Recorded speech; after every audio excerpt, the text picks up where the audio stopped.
आज बात करेंगे रावण के बारे में। एक टिपिकल ऐसा एग्जाम्पल जो साफ दिखाता है कि कुंडली में लिखी हुई बातें, ज्योतिष की बताई हुई बातें कैसे गलत हो सकती हैं आपकी कर्मों के कारण। रावण की अगर हम कुंडली देखें तो उच्च का सूर्य पहले घर में, उच्च का बृहस्पति चौथे घर में चंद्रमा के साथ, उच्च का शनि सातवें में, उच्च का मंगल 10वें में और उच्च का शुक्र। मतलब कि एक भी ग्रह नीच का नहीं। 9वें घर का केतु स्पिरिचुअलिटी भी देता है। तीसरे का राहु कम्युनिकेशन बहुत बढ़िया देता है, झूठ भी बुलवा देता है।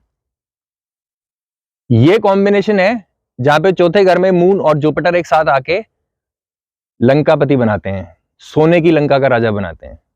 10वें घर का उच्च का मंगल जिंदगी में कभी नहीं हारने देता। इतनी अच्छी कुंडली, अगर सच बताऊं तो 1-2 दिन में राम की भी बनाऊंगा। रावण की कुंडली राम से ज्यादा अच्छी, उसके बावजूद रिजल्ट उतना अच्छा नहीं। क्यों? कर्म। एग्जाम्पल देता हूं। इस कुंडली में 7वें घर का शनि उच्च का, 7वां घर शादी का होता है, स्पाउस का होता है। इसका मतलब है बहुत ही सुंदर, बहुत ही जिम्मेदार, बहुत ही भला करने वाली, उसके कर्मों का भी आपको फायदा मिलने वाली पत्नी मिलेगी मंदोदरी, जिससे सारे फायदे होंगे। ठीक है। 10वें घर का मंगल उच्च का होकर प्रोफेशन में हर जगह जिताता है, त्रिलोक विजेता। इतना पावरफुल रावण कि जिन 9 ग्रहों की हम पूजा करते हैं ना, इन 9 ग्रहों को उसने पैडियों में लगा रखा था, स्टेयर्स पे, अपने सिंहासन पे बैठने के लिए ग्रहों के ऊपर से चल के जाता था भाई। इतनी ताकत। शनिदेव, जिससे हम सब डरते हैं, जब शनि की दशा आएगी आप देखना, बहुत सारे लोग मुझे मिलते हैं कंसल्टेशन के लिए जो आते हैं कि मुझे एस्ट्रोलॉजी पर बिल्कुल विश्वास नहीं था, उसके बाद आई शनि की दशा या 7.5, 1 सेकंड लगता है विश्वास होने में। जैसे ही 7.5 आती है, उस शनि को जेल में डाल दिया रावण ने पकड़ के।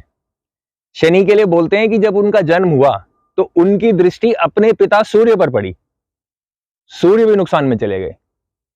इतना खतरनाक शनि, जेल में डाल रखा था। रावण के बेटे मेघनाद के जन्म के समय, हम ज्योतिष में यह मानते हैं, वैदिक ज्योतिष में, कि 11वां घर गेन्स का होता है, फायदे का, जो आपने कमाया उसका। सारे ग्रहों को, मतलब राहु केतु ऑपोजिट रहते हैं तो केतु ऑपोजिट चला जाएगा, लेकिन बाकी के 8 ग्रहों को पकड़ के 11वें घर में बंद कर दिया जब अपने बेटे मेघनाद का जन्म हुआ। 8 ग्रह एक घर में आते हैं मेघनाद के। उस रावण के कर्म, अपने भाई को घर से निकाल दिया, विभीषण को। रिजल्ट क्या हुआ? भाई का कारक मंगल, जो कुंडली में तो था उच्च का, लेकिन कर्म खराब किया तो उसने रिजल्ट देना बंद कर दिया, जीतना बंद हो गया। पत्नी के सारे कर्मों के फल मिलते थे। उच्च का शनि 7वें घर में सारे फायदे दे रहा था, लेकिन पराई स्त्री पर नजर डाली, 7वें घर के शनि के फायदे मिलने बंद हो गए। 2 ग्रहों ने फायदे की जगह नुकसान करना शुरू कर दिया, जो कि बहुत ज्यादा फायदा दे रहे थे अब तक। रिजल्ट क्या हुआ आपको पता ही है। अभी इस बारे में थोड़ी और बात करते हैं। जब रावण की मृत्यु हुई, लड़ाई में मारा गया, भगवान राम ने लक्ष्मण को बोला, इसके पैर छुओ, इससे ज्ञान लो, महाज्ञानी, महापंडित, महाप्रतापी है। इतनी इज्जत देने वाले राम दुश्मन को भी रावण के पैर छूने की बात कर रहे हैं, जिसने उनके साथ इतना गलत किया है, जिसको उन्होंने खुद लड़ाई में मारा है। उनके कर्म कितने अच्छे होंगे। इतनी अच्छी कुंडली ना होने के बावजूद इन कर्मों से वो उनसे ज्यादा अच्छा फल लेते हैं। विजयदशमी को, दशहरा को, रावण जलाया जाता है, हम सब करते हैं, देखते ही हैं। रावण को जलाने का मतलब क्या है? अंतिम संस्कार। लड़ाई हुई, मर गया, जला रहे हैं, यही विश्वास करके जाते हो ना? ठीक है। जला के आने के बाद कभी अपने कपड़े बदले हैं?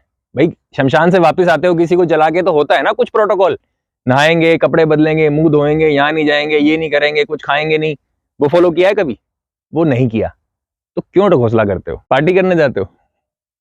रावण के मरने पे इतने पावरफुल आदमी, महापंडित, मतलब उससे ज्यादा ज्ञानी तो था ही नहीं, शिव जी का महाभक्त, उठा लाया, कैलाश पर्वत उठा दिया, ऐसा। उसको मारने के लिए अपने गली के, सोसाइटी के छोटे छोटे लीडर्स वो टेढ़ा सा तीर कमान करके ऐसे करके मारेंगे, जो खुद पता नहीं कितने घोटाले करके जेल में जाने की कगार पे हैं, उनको राम बना लो और इसको जला के आप खुश हो लो। बुरे कर्म हैं, रावण को जलाने का मतलब है उन बुरे कर्मों को जलाना। उसकी बहुत सारी अच्छाइयां भी हैं, उनको मत जला लेना, वो सीखनी है, उसकी कृपा चाहिए। बुरे कर्मों से बच के रहना है। वीडियो अच्छा लगा तो लाइक कर दीजिए, नहीं लगा कोई बात नहीं, रावण की तारीफ इतनी की है, कल राम की कर दूंगा, न्यूट्रल स्टैंड है, बात तो दोनों साइड की बतानी पड़ेगी ना। नहीं लगा तो डिसलाइक कर दीजिए, फीडबैक कमेंट में दे दीजिए और चैनल सब्सक्राइब कर लीजिए।